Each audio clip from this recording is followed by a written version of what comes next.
گزشتہ روز ہم نے سورۃ قاف آیت نمبر 35 تک تلاوت اور ترجمہ مکمل کر لیا تھا۔ آج انشاءاللہ ہم آغاز کریں گے سورۃ قاف آیت نمبر 36 سے آغاز کرتے ہیں، لیکن گزشتہ ایک دو آیات میں بتا دیں، آپ کو یاد ہوگا کہ تذکرہ پہلے جہنمیوں کا کیا کہ جو جہنمیوں کے ساتھ، ہر جہنمی کے ساتھ جو فرشتہ گواہ ہوگا وہ اعمال نامہ دکھا کر کہے گا اس نے یہ بری حرکتیں کرتا تھا، اور پھر جو اس کا دنیا میں برا دوست ہوگا یا اس کا جو شیطان ہوگا، شیطان انسانوں کی شکل میں بھی ہوتے ہیں، برے راستوں پہ چلانے والے برے دوست، اور شیطان مخفی حالت میں بھی ہوتے ہیں، چھپے ہوئے بھی ہوتے ہیں۔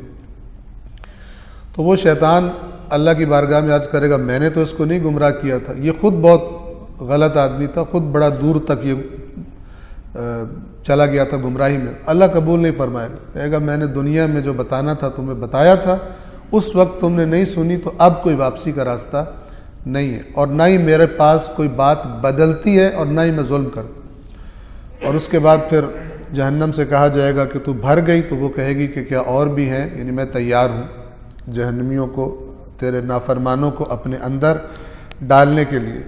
اس کے بعد پھر جنت کا تذکرہ کیا، اور وہ پھر یہاں تک پہنچی بات کہ جنتیوں سے کہا جائے گا سلامتی کے ساتھ تم لوگ اس جنت میں داخل ہو جاؤ، وہ ہمیشہ رہنے کا دن ہوگا، وہاں ان کے لیے جو کچھ وہ چاہیں گے موجود ہوگا، حاضر ہوگا، اور ہمارے پاس مزید بھی ہے۔ یہ آیت نمبر 35 تھی۔ آیت نمبر 36 سے ہم آگے بڑھتے ہیں انشاءاللہ۔ ہم نے ان سے پہلے کتنی ایسی قوموں کو ہلاک کیا جو ان سے قوت میں کہیں زیادہ تھی، پس وہ شہر بشہر پھرے، کیا کوئی فرار کرنے کی جگہ ہے؟ مکے والوں سے کہا جا رہا ہے کہ تم سے بہت زیادہ طاقتور لوگ، انہوں نے یہ حرکتیں کی ہمارے انبیاء کے ساتھ، تم تو بڑے کمزور ہو، وہ بہت طاقتور تھے، ہم نے ان کو ہلاک کیا۔ اور جب مراد یہ کہ جب ہمارا عذاب آتا تھا تو وہ پھر اپنے شہروں میں جہاں وہ رہا کرتے تھے دوڑنے کی پوری کوشش کرتے تھے کہ کہیں سے جگہ بنا کر اور اس عذاب کی زد سے بچ جائیں، لیکن پھر جب اللہ کا عذاب آتا ہے تو کوئی اس سے بچ نہیں سکتا۔ 37 یقیناً اس میں، یعنی یہ جو باتیں ہم نے ذکر کی ہیں، یقیناً اس میں ہر قلب رکھنے والے کے لیے عبرت ہے، جو کان لگا کر سنے اور حاضر رہے۔ یعنی یہ جو باتیں بیان ہوئی ہیں اس میں ذکرہ ہے، ذکرہ یعنی وہی نصیحت، یاد دہانی، عبرت ہے، لیکن اس کے لیے کہ جس کے پاس قلب ہے۔ قرآن کریم میں جو قلب استعمال ہوا ہے وہ اگر میں سادہ لفظوں میں کہوں تو انسان کا وہ مرکز جہاں عقل رہتی ہے، جہاں فیصلے ہوتے ہیں، جہاں ساری انفارمیشن اکٹھی ہوتی ہے، چاہے لمس کر کے کسی چیز کو، چاہے دیکھ کے، چاہے سن کے، چاہے چکھ کے، جو مرکز ہوتا ہے جہاں فیصلے ہوتے ہیں کیا کرنا ہے کیا نہیں کرنا، وہ قلب ہے۔ تو اب قلب تو اللہ نے سب کو دیا ہے، قلب سے مراد یہ جو خون پمپ کرتا ہے بدن میں، وہ مراد نہیں یہاں پر، کیونکہ اللہ نے قرآن میں فرمایا ہے، مثلا گزر چکا، ہم پہلے اس سے گزر چکے ہیں کہ کچھ لوگ ایسے ہیں کہ لہم قلوب لا یفقہون بہا، ان کے پاس قلوب ہیں، قلب کی جمع قلوب ہیں، لیکن سمجھتے نہیں ہیں بات۔ سمجھتا کس سے؟ انسان عقل سے سمجھتا ہے۔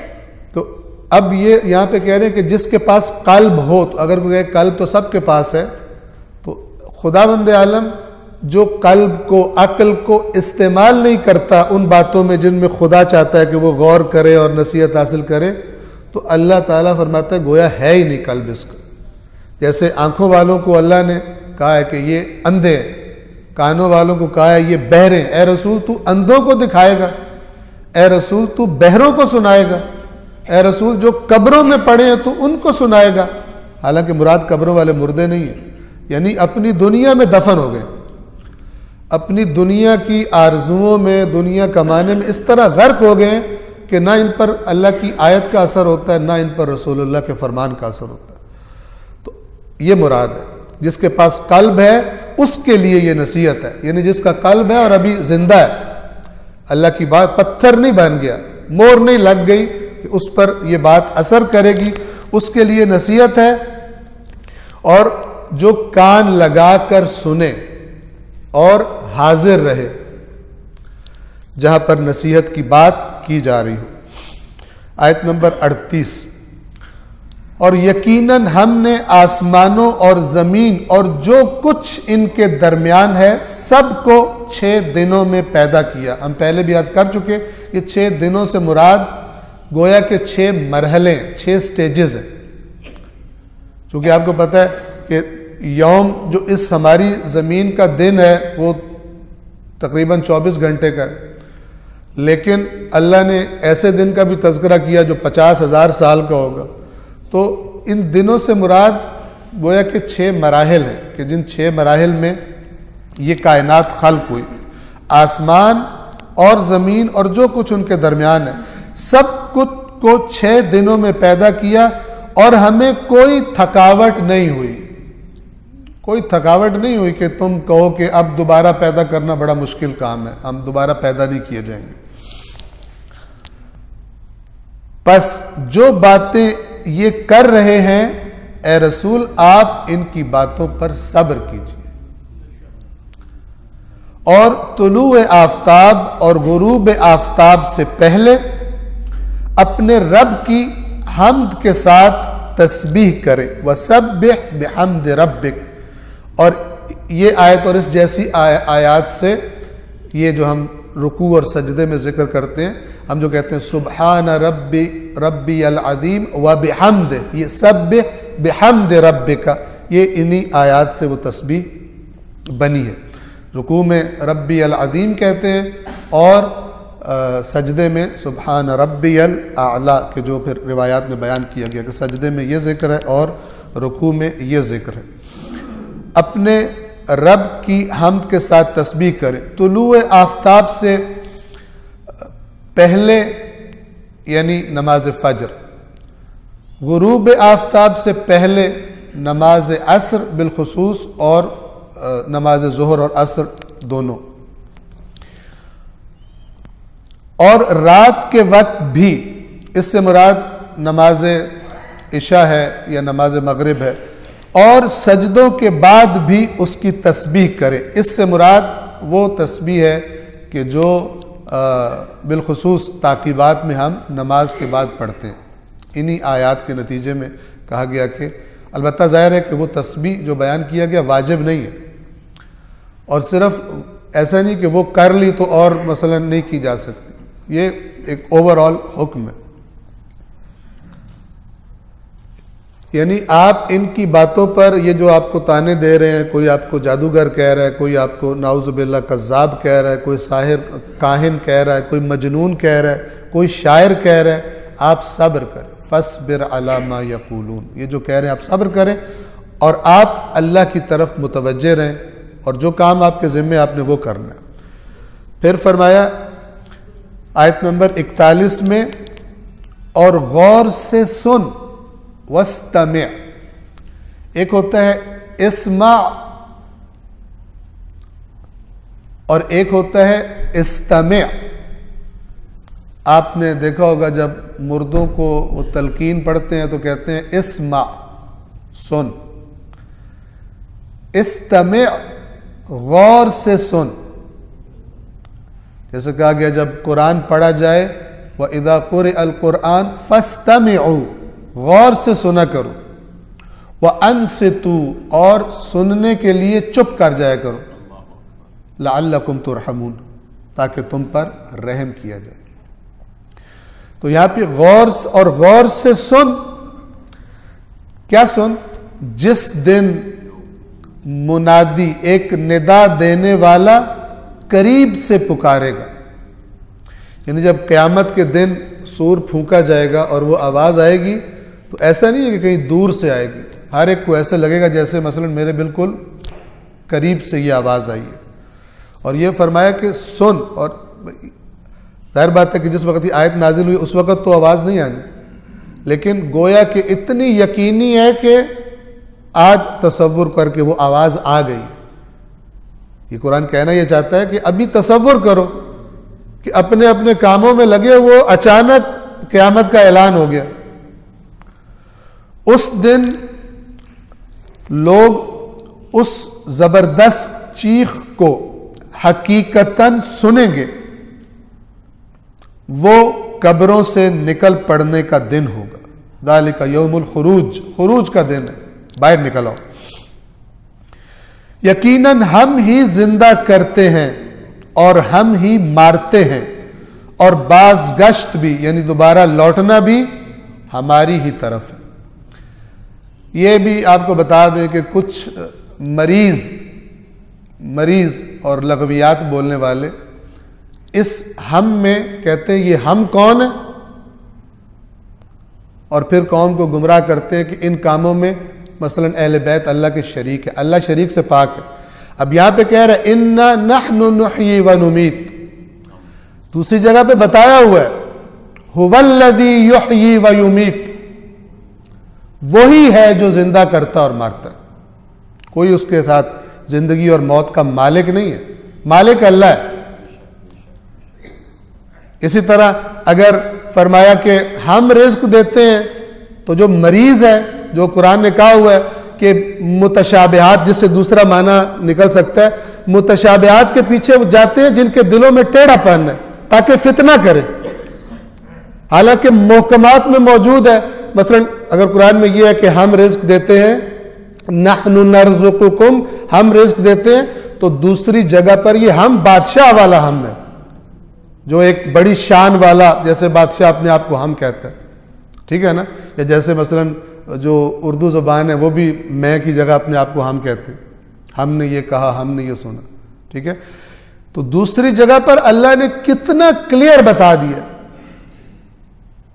سورہ فاطر اس کی 3 آیت ہے یہ، وہاں پہ فرمایا یا ایھا الناس اذکروا نعمت اللہ علیکم، اے لوگو یاد کرو اللہ کی نعمت کو، یا یاد رکھو اللہ کی نعمت کو جو اس نے تم پر کی ہے، یعنی ناشکری نہ کرو، کفران نعمت نہ کرو۔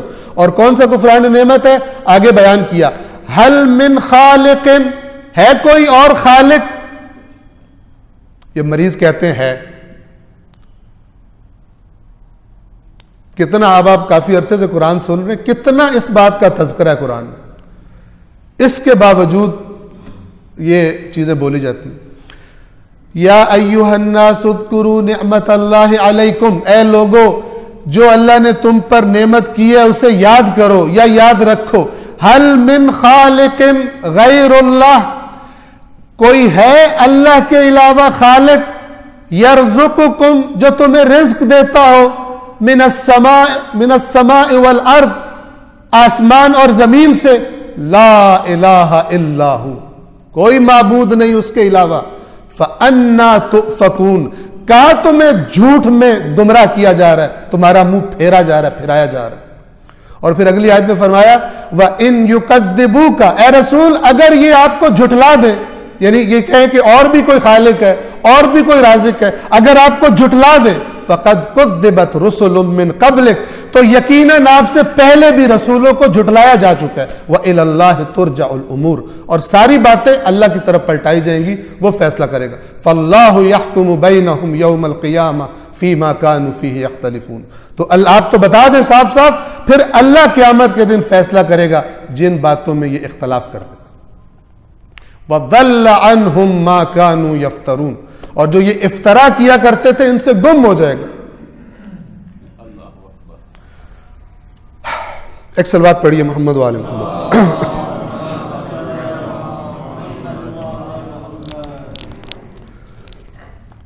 یقیناً ہم ہی زندہ کرتے ہیں اور ہم ہی مارتے ہیں، اور باز گشت بھی یعنی دوبارہ لوٹنا بھی ہماری ہی طرف ہے۔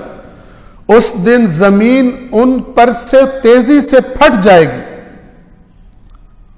اور یہ حشر کر دینا ہمارے لیے آسان ہے۔ حشر یعنی سب کو دوبارہ اکٹھا کرنا، محشور کرنا، یہ ہمارے لیے ذالک حشر، یہ تمہارا حشر ہے، علینا یسیر، یہ ہمارے لیے بہت آسان کام ہے۔ جو کچھ یہ کہہ رہے ہیں ہم سب سے زیادہ جانتے ہیں، یعنی رسول اللہ کو تسلی دی جا رہی ہے۔ توجہ سے سنیے گا، کیونکہ رسول اللہ کو تکلیف ہوتی تھی، نرم دل والے تھے۔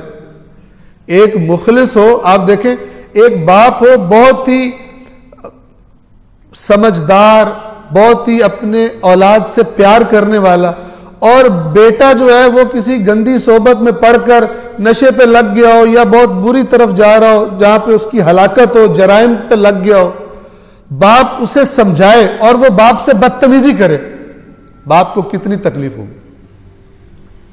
خدا سے وہ دعائیں کرتا ہو کہ یا اللہ میرے بیٹے کو بچا لے، میری اولاد کو بچا لے، اور وہ پیار سے بیٹے کو سمجھائے، بیٹا آگے سے بدتمیزی کرے گا، ابا تو پاگل ہو گیا، مجھے مت تنگ کر، میں نے تیری بات نہیں سننی، تو باپ کو کتنی تکلیف ہو۔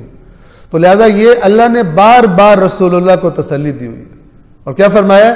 نحن اعلم بما یقولون، ہمیں سب سے زیادہ پتہ ہے جو یہ باتیں کر رہے ہیں۔ وما انت علیہم بجبار، اور آپ ان پر زبردستی کرنے والے نہیں ہیں، آپ زبردستی، آپ کو پیغام دینا ہے بس، زبردستی نہیں کرنی آپ نے ان کے ساتھ کہ حتماً قبول کرو اس کو۔ اور یہ آخری حصہ اس آیت کا، آخری آیت ہے سورۃ قاف کی، خوب توجہ سے سنیے، رسول اللہ سے کیا کہا جا رہا ہے؟ فذکر، پس آپ نصیحت کریں، کس چیز سے نصیحت کریں؟ بالقرآن، یہ جو قرآن ہم نے آپ کو دیا ہے اس قرآن سے ان کو نصیحت کیجیے، یعنی اس قرآن کی آیات ان کو سنائیے۔ آج کتنا رائج ہے آیات قرآن پڑھا جانا ہمارے معاشرے میں، آیات قرآن کا معنی، ترجمہ پڑھا جائے، سمجھا جائے، اور ان عقلوں پر ماتم جن کو شک ہے کہ ترجمے میں ثواب ملتا ہے یا نہیں ملتا۔ قرآن کہہ رہے یہ قرآن میں غور کیوں نہیں کرتے، ان کے دلوں پر تالے پڑے ہوئے ہیں، یہ سمجھتے ہیں غور کرنے کا ثواب ہی کوئی نہیں، غور تب کریں گے نا جب سمجھیں گے، ٹھیک ہے نا؟ تو پوچھتے ہیں اردو میں ہم پڑھیں تو ثواب ملے گا؟ سبحان، اردو میں ہی آپ کی ہدایت ہوگی، یا تو عربی سیکھیے جیسے انگلش کا شوق ہے، یا تو اتنی تڑپ ہے تو پھر سیکھیں اس کو۔ مولا کائنات کا فرمان ہے، روایت ہے، لا خیر فی قراءۃ فی عبادۃ لیس فیہا تفقہ، اس عبادت میں کوئی خیر نہیں ہے جس میں سمجھ نہیں ہوتی۔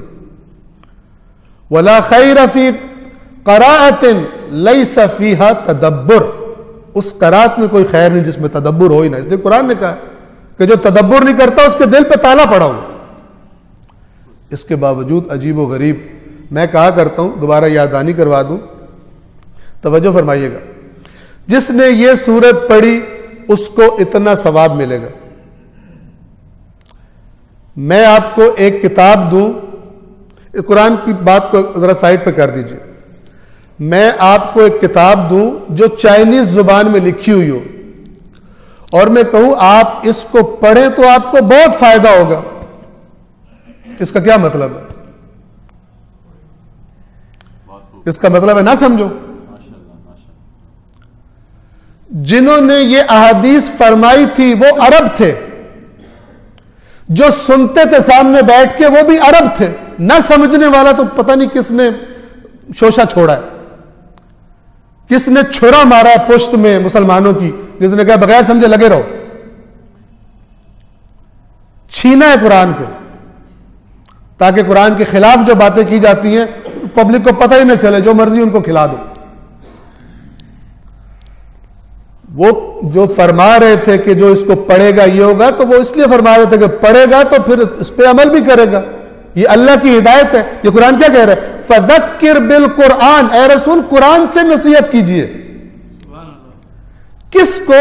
من یخاف وعید، جس کو اس قرآن میں جو اللہ نے دھمکیاں دی ہیں نافرمانوں کو، جو ڈرتا ہے اس سے، اس کو قرآن پیش کیجئے۔ جو ڈرتا ہی نہیں ہے وہ نہیں سنے گا، جو ڈرتا ہی نہیں ہے، جس کو جو ایمان ہی نہیں ہے، ایمان والا ہی ڈرتا ہے، ایمان والے ہی روتے ہیں، آیات کو پڑھ کر تنہائی میں اللہ کی بارگاہ میں روتے ہیں کہ خدایا ہمیں اس کا شکار نہ کرنا.